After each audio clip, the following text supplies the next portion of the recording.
Bir degen nağış şunday. 6 yarım geçedi. Geçet o. O miskini çürüm mü?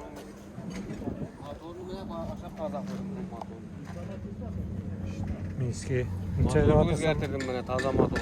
Remontlandı, eceyip olup remontlandı. Akşam koyduk yine süret verişim gerek. Azra 2,5 kilometre süret ki ya. Sas motosiklet. İçeride şundan mı? 5 yarım. 5 yarım geçedi. Ha, üstündeki ilişemiz kuruyor. Ha. Hem bir sazdı. Bazayın şöyle ha. Akın da şöyle. Şöyle. Yapacağız. Haram ben bunu. Yine bak. Bunun içeride 3 milyon. 3 milyon. Ha, bunun üstündeki ilişemiz. Saz. Remontlanıp tuttu. Bizim kaydadım bir 2 yıl.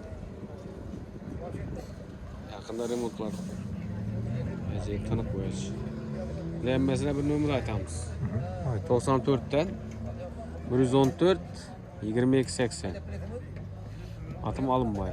Olmay. Zapçaslar ambarını. Zapçası Eğer bizdeki motorlar var. Ne zapçası gerek olsa bana. Hemmesinden var.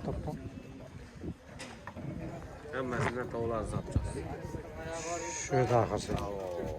Ofis. Bazar şurada. Ofisin şöyle. Malollar var.